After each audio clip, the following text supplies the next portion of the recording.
Thank you for inviting me to speak here today. So today, I was asked to give a presentation about some examples of guru devotion by disciples through. You can see all these different gurus on the background here. Picking a few, just trying to, in a 10-minute talk, trying to give a few examples.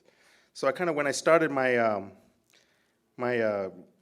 research on this, I kind of did some, you go to the main source, Google or something, and kind of the first one that kind of was sticking out, and we saw a lot of examples was the story of Aruni and the sage Dhaumya. So this was a story. Next slide.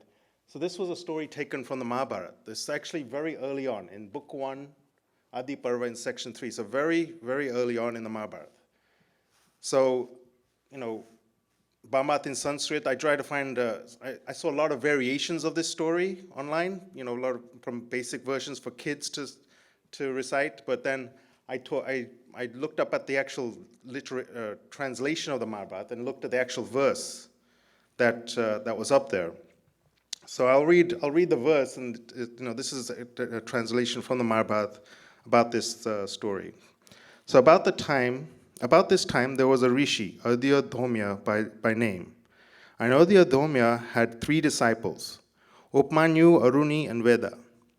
And the rishi, who was the sage, bade one of these disciples, Aruni of Panchala, to go and stop up a breach in the watercourse of a certain field. And Aruni of Panchala, thus ordered by his preceptor, by Dhaumya, repaired to the spot. So he went there to the spot. So there was a breach. There was a field where they block block the water from escaping, so the water stays in the field and good for the crops. So there was a breach, and Aruni was sent by Dhaumya to fix it.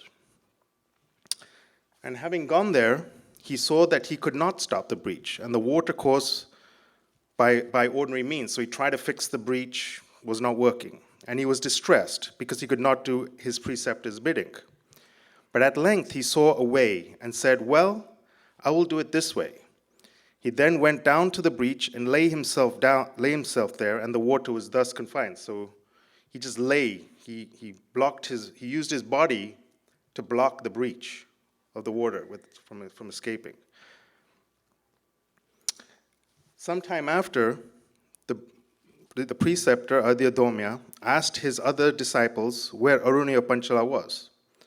And they answered, "Sir, he hath been sent by yourself. Go stop the breach and the watercourse of the field." Thus reminded, Dhaumya, addressing his people, said, "Then let us go to the place where he is." So he went there, and having arrived there, he shouted, "O Aruni of Panchala, where art thou? Come hither, my child."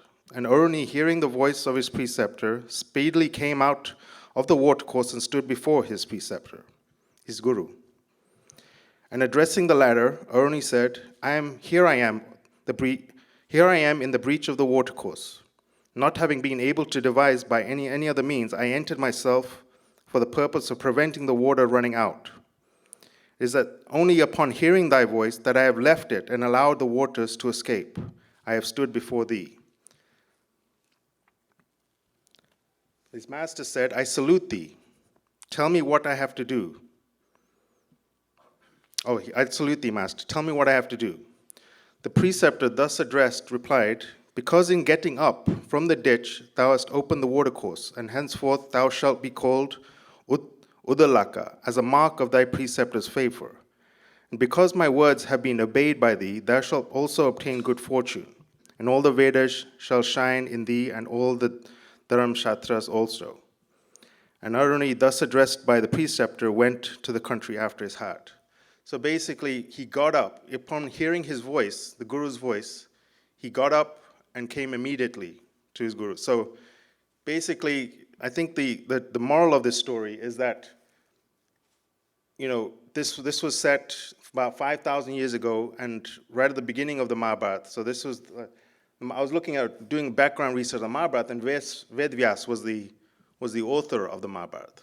and he, he recited it verbally, right? That's how the Mahabharata was done, and it was translated from guru to disciple. Disciple became the guru, and then he passed it on, carrying the tradition. So, because this is so early on in the Mahabharata, it must have a meaning. Why is this story placed so early on in the Mahabharata? I think it's because it's supposed to get you in the mindset of this is how you should be thinking with regards to your guru and how you should obtain and receive his knowledge. So I think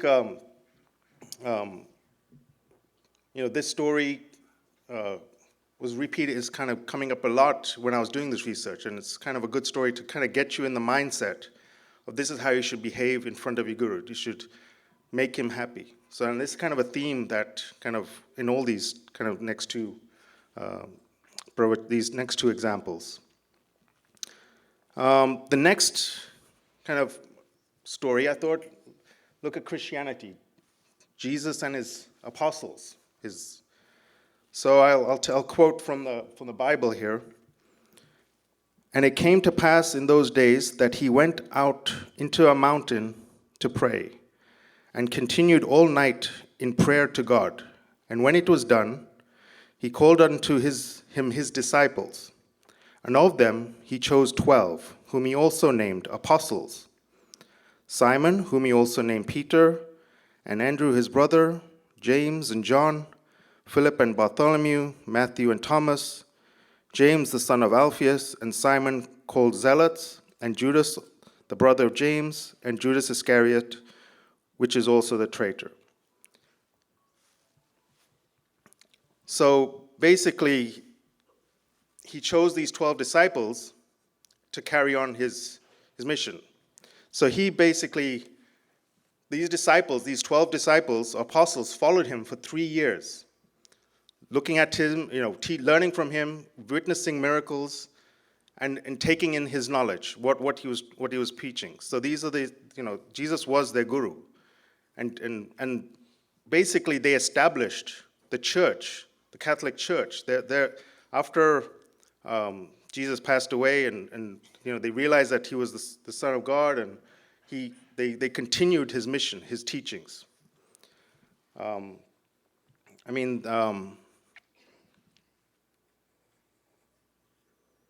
So they met and they actually organized. They were actually organized, these 12 disciples, and they created the Catholic Church as we see it. I kind of want to focus on one of them, which was Peter. So he was one of the 3 kind of most closest disciples of Jesus. So he actually witnessed this transfiguration. So I learned a little bit more about that. It's similar to a sakshatkar. So he had his own sakshatkar, where he saw Jesus saying he's the Son of God, and God said, listen to him. So he actually had that kind of vision and was transformed and became a bold evangelist. Sounds familiar, right? He became a missionary and one of the greatest leaders of the early church. So I'm kind of, he followed. He was one of the main disciples and of Jesus. And the one story that kind of separates him or marks him out is that he was so devoted to his guru, Jesus, that when he died, he was going to be executed by the Romans. And he said, they were going to crucify him just like Jesus was, But he said, don't crucify me that way. I don't want to be, I'm not on the same level as Jesus. So he said, I'll crucify it upside down. So he was crucified upside down. That's how much he was, devoted to his guru, Jesus. And also, kind of a side fact, he's the first pope. And now we have Pope Francis. He was the 266th pope. So you can see it's gone down over 2,000 years, that guru, that teachings and how he established the church. And you can see how many people are following Pope Francis and following his teachings. Sorry about the typo there, but the last kind of process I want to take from our Samaj here, Kakaji and Yogi Bapa. So there was a next slide. So I want to talk specifically about Surabal and Ekta. So, taking the story of the kind of divine play. On May 17th, 1966, Yogi Bapa's 75th birthday was celebrated on a grand scale in Vidyanagar, and Yogi Bapa again and again repeated to imbibe the qualities of Sant Surat Bhav Ekta, or harmony, oneness, and unity. And he reiterated, Ekta ej Ekantik Panu, or unity is the highest liberated state.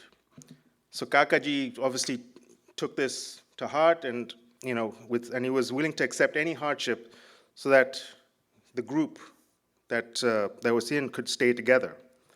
But Yogi Bapa, he finally envisioned that the group had to be allowed to separate into two. And for this, Yogi Bapa trusted Kakaji's unparalleled devotion.